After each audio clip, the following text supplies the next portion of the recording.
Assalamualaikum warahmatullahi wabarakatuh. Bismillahirrahmanirrahim. Alhamdulillahi rabbil alamin.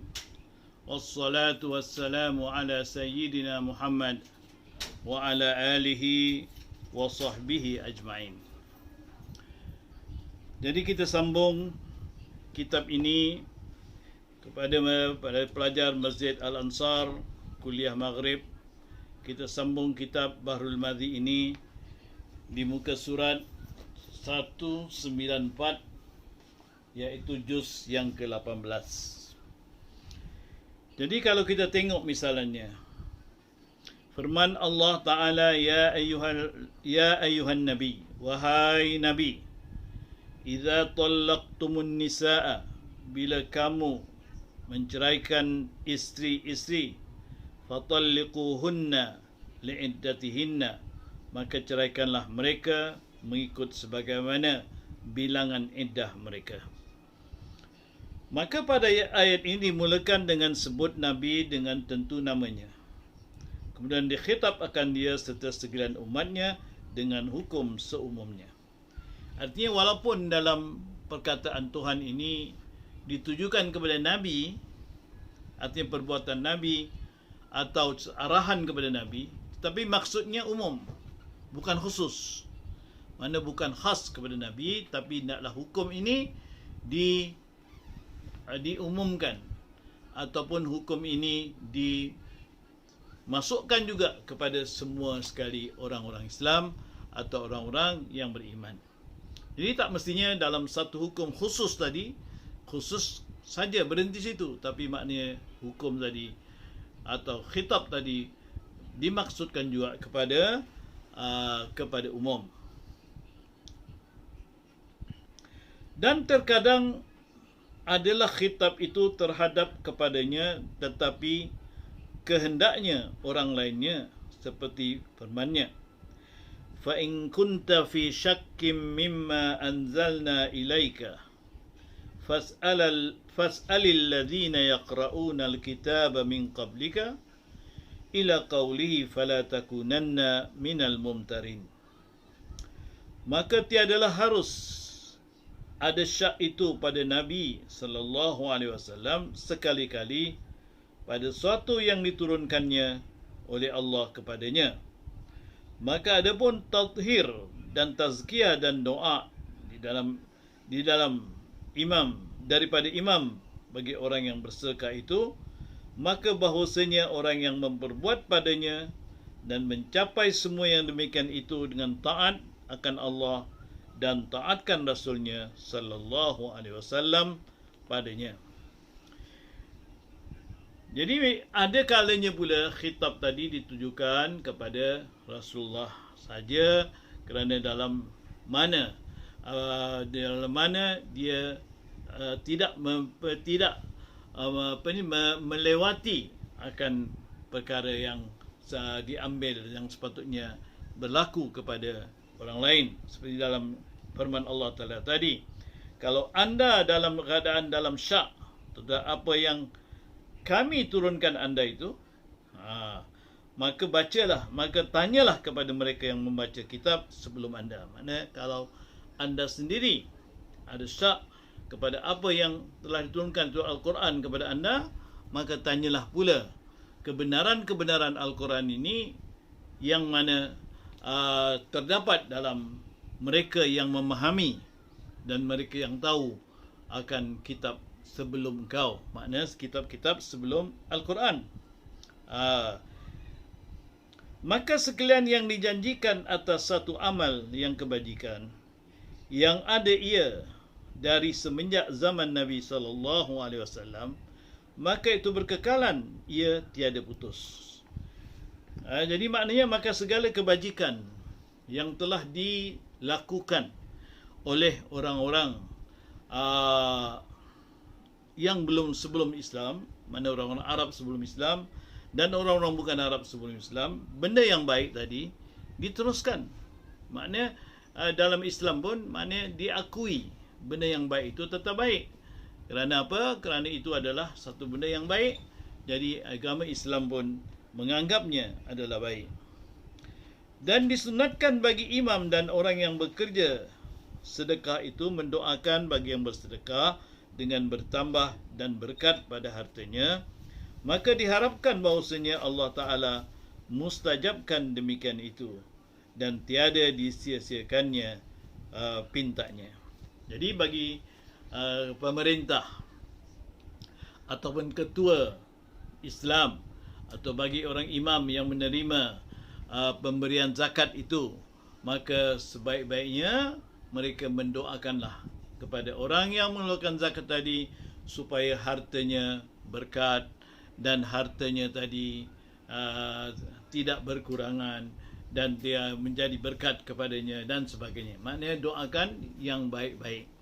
Jadi bagi orang yang imam ataupun bagi pemerintah yang menerima zakat-zakat tadi, dalam mendoakan kepada orang-orang yang mengeluarkan tadi supaya Allah Ta'ala memberkati harta benda mereka dan supaya Allah Ta'ala menerima amalan mereka. Masalah 94, masalah orang yang ingkar akan fardu zakat itu bukankah kafir? Kata Imam Nawawi rahimahullahu ta'ala dalam Syarah Muslim, sekiranya ditanya orang, bagaimana engkau takwil satu puak yang menahan zakat atas jalan yang engkau berjalan kepadanya dan dijadikan mereka itu ahli baghi, maka adakah apabila ingkar satu puak daripada muslimin pada zaman itu akan fardu zakat dan engkau dan enggan mereka itu daripada menunaikan, jadi hukum mereka itu hukum ahli baghi? Ini soalannya. Jadi bagaimana dalam keadaan di mana kita dapati ada satu puak mengingkari akan zakat, lalu adakah ia dianggap sebagai orang kafirkah atau adakah ia dianggap sebagai orang yang menderhakakah? Itulah soalan sebagaimana diutarakan oleh Imam An-Nawawi Asy-Syafi'i. Al-jawab, tidak mereka itu jadi ahli baghi. Bahkan siapa yang ingkar akan fardu zakat pada zaman kita ini jadi kafir ia dengan ijma' al-muslimin. Jadi kata Imam Nawawi bahawasanya orang yang mengingkari zakat tadi bukanlah dikira orang yang ingkar kepada pemerintah, orang yang ingkar kepada pemimpin, atau orang yang ingkar kepada khalifah, yang dikatakan ahli baghi atau bugha. Tetap maknanya kalau ahli bugha tadi masih lagi menjadi Islam, makna mereka itu dianggap masih lagi Islam, cuma mereka menentang kerajaan atau menentang pemerintah. Tapi mereka yang mengingkar zakat ni lebih daripada itu. Artinya mereka itu dianggap sebagai orang kafir. Mana orang kafir itu lebih lagi wajib diperangi daripada ahli bugha atau baghi. Bermula farik antara sekian mereka itu dengan mereka ini, bahawasanya mereka itu diunzurkan kerana beberapa sebab dan beberapa perkara yang belum pernah jadi seumpamanya pada zaman ini, setengah daripadanya hampir masa hukum Islam yang ada berlaku padanya bukan ganti dengan nasakh, dan setengah daripadanya bahawasanya kaum itu adalah mereka itu jahil dengan pekerjaan agama dan adalah masa Islam mereka itu pun hampir, maka masuk kepada mereka itu syubhat, maka diuzurkan mereka itu. Jadi hukumnya kalau mereka benar-benar ginilah mana mereka benar-benar menafikan kewajipan fardu zakat tadi, maka mereka itu hendaklah diperangi dan anggap mereka itu kafir. Tetapi maknanya bolehlah kita maafkan seandainya mereka itu memang jahil, belum lagi tahu tentang rukun Islam, baru masuk Islam, kerana Islam mereka adalah baru. Jadi mereka itu bolehlah dimaafkan, diuzurkan. Artinya dimaafkan kerana apa? Dianggap sebagai uzur. Kemudian diajar. Kalau mereka masih lagi berdegil, itu lainlah, maknanya dianggap sebagai kafir. Tapi kalau mereka bertobat atau mereka menerima akan hukum yang sebenarnya mereka mulanya tak mau bayar umpamanya, bukan kerana mereka memang tak mau bayar, tapi kerana mereka tidak tahu tentang hukum atau rukun Islam yang sebenarnya, maka diuzurkan, dimaafkan. Maka adapun hari kita ini, itu yang dululah pada zaman mereka belum mengenal Islam, pada mula-mula Islam. Adapun pada hari kita ini, mungkin termasuk kita sekarang ni, sesungguhnya sudah kembang agama Islam dan tersiar.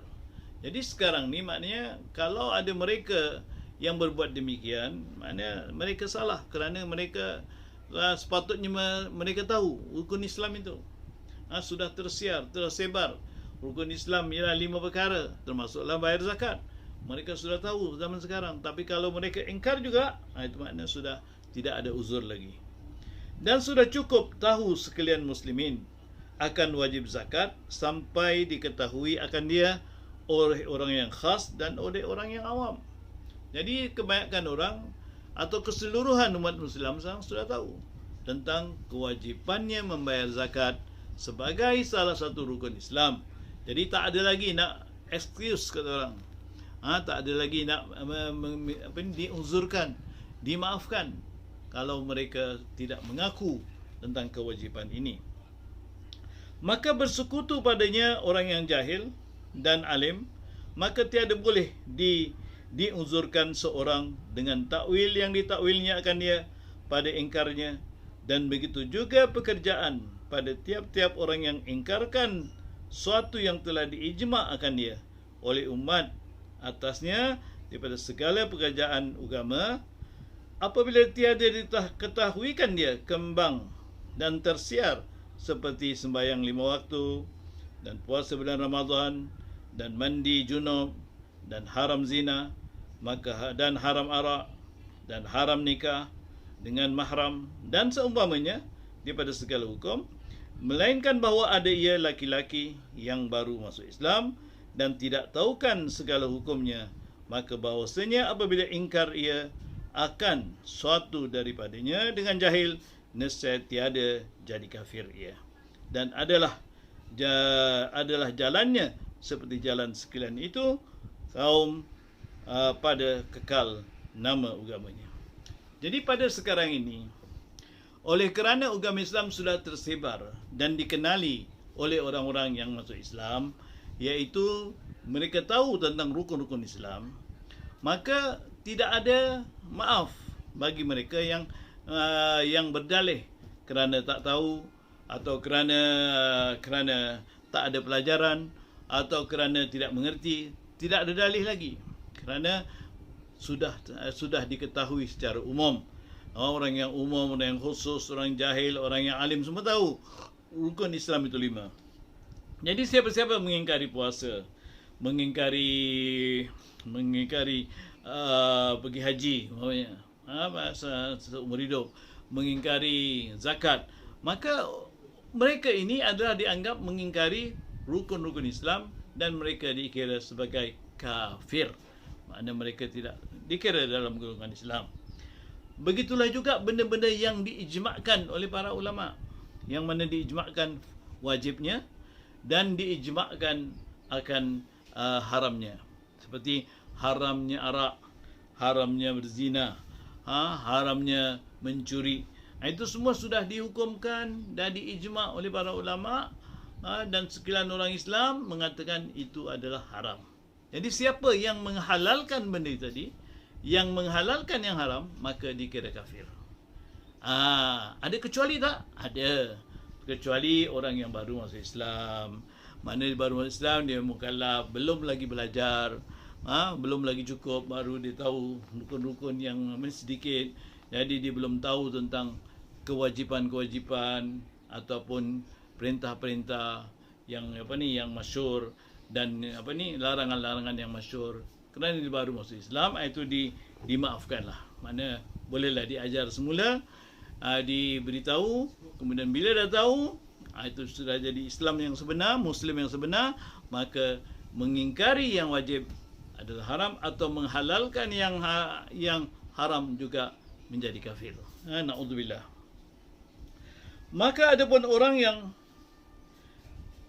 ada ijma' padanya itu maklum daripada jalan yang tertentu seperti haram nikah dengan satu perempuan atas mak saudaranya, dan seperti orang yang membunuh itu tidak dapat pusaka daripada yang dibunuhnya, dan mesti hukum bagi nenek perempuan itu dengan 1/6 daripada pusaka, dan barang yang serupai demikian itu daripada segala hukum, maka bahawasanya ingkar akan dia tiada menjadikan kafir, bahkan diunturkan padanya kerana tiada limpah dan meratai hukumnya umumnya pada orang yang awam.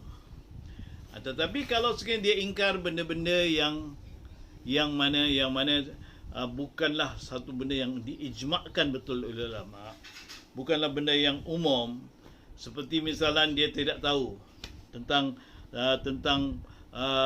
perkahwinan. Berkahwin misalnya mesti ada saksi misalnya. Kata dia tak payah saksi lah, kata dia boleh kahwin. Atau dia ambil satu saksi saja, dia sah pada dia. Dia percaya macam itu misalnya. Jadi benda ini kalau dia beriktikad macam itu, tidaklah sampai dihukumkan kafir. Kerana apa? Benda ini bukan umum. Ini bukan mana hukum ini bukan orang semua tahu. Bukan hukum yang diumumkan, makna diseratakan, dikandung ataupun diliputi oleh semua orang. Kerana hukum ini adalah hanya menurut orang-orang yang alim saja, orang-orang yang belajar saja yang tahu akan hukum yang demikian. Maka hukum yang seperti ini tidaklah sampai kepada taraf kafir. Misalnya seperti bernikah kepada perempuan yang dia sendiri tahu yang mana memang tak boleh, seperti mak saudara. Kahwin dengan mak saudara haram hukumnya, tapi dia buat juga. Tapi kalau dia ingkar macam itu, tidaklah sampai kepada kafir, tapi makna kita pisahkan saja atau ajar saja supaya jangan berbuat demikian. Ataupun orang yang orang yang membunuh kepada seorang, misalnya seorang anak membunuh bapaknya. Bila dia membunuh bapaknya, bapaknya orang kaya misalnya, kaya raya, mempunyai rumah banyak, mempunyai istana, mempunyai makna kaya lah dalam, dia cuma anak seorang. Kemudian bapaknya kerana kaya, dia bapak yang tak mau kasih waktu dia hidup, dia bunuh bapaknya supaya dapat mewarisi hartanya. Jadi dia kata hakim tak boleh mewarisi kerana dia membunuh bapaknya, tapi dia tak peduli juga, kata dia boleh juga dia warisi kerana dia sebagai anak. Sedangkan dalam hukum tidak boleh. Tapi dia iktikad yang dia boleh kerana dia sebagai anak, maka itu tidak menjadi kafir. Orang macam-macam itu tidak menjadi kafir. Begitu juga perkara-perkara yang lain, seperti mamanya faraid, adik-beradik. Adik-beradik mana si wanita tadi mendapat separuh, si laki-laki kalau adik-beradik mendapat dua bahagian, perempuan satu bahagian. Yang perempuan ini tak terima. Dia cakap hukum ini tidak sah, tidak adil dan sebagainya. Maka dia tak percaya dengan hukum itu. Maka orang macam ini tidaklah termasuk orang kafir, tapi diajar semula, disedarkan ataupun diberi tahu sebenarnya hukum begini-begini, mengikut hadis ni begini, dan mengikut Quran. Jadi barulah kalau mereka masih lagi enggan juga, mereka berdosa tapi tidak termasuk dalam golongan orang-orang kafir. Inilah kerana hukum ini hukum yang diketahui oleh orang yang khusus saja, bukan diketahui secara umum. Jadi yang umum saja, macam umpamanya dia katakan khinzir tadi halal, itu kafir. Kalau dia katakan begitu, dia mengiktikad, ataupun dikatakan dia boleh percaya, umpamanya dia percaya tentang perkahwinan adik-beradik misalnya, dia cakap boleh, halal, itu semua maknanya tidak sampai kepada hukum kafir, kerana itu terjadi kepada orang-orang khusus, bukan semua orang percaya seperti itu. Jadi itulah dia akan hadis yang kita telah pelajari, yang bermula daripada mana? Daripada hadis tentang mengkafirkan orang-orang Arab yang telah yang telah dinyatakan oleh hadis Abu Hurairah, di mana apabila Rasulullah meninggal dan Abu Bakar pergi mengambil alih pemerintahan atau menjadi khalifah, lalu sebagian orang Arab telah kufur. Kerana sebabnya ialah kerana mereka itu dianggap kufur oleh Abu Bakar, kafir Abu Bakar, kerana mereka tidak mau bayar zakat. Walaupun Sayyidina Umar sendiri pada mulanya menyalahi ataupun menentang Sayyidina Abu Bakar, tapi Sayyidina Abu Bakar meneruskan juga. Akhirnya Sayyidina Umar pun menerima akan pendapat Sayyidina Abu Bakar, bahawasanya orang yang ingkar tidak membayar zakat tadi mesti diperangi dan diibaratkan mereka itu telah kufur. Jadi hadis yang tentang ini, maka hadis tadi adalah hadis yang hasan, yakni bagus, lagi sahih, hadis yang sahih. Itu mengikut Imam At-Tirmidzi. InsyaAllah kita akan bertemu lagi minggu hadapan. Salam hormat daripada Masjid Ansar kepada sekalian pelajar dalam kuliah maghrib ini. Assalamualaikum warahmatullahi wabarakatuh.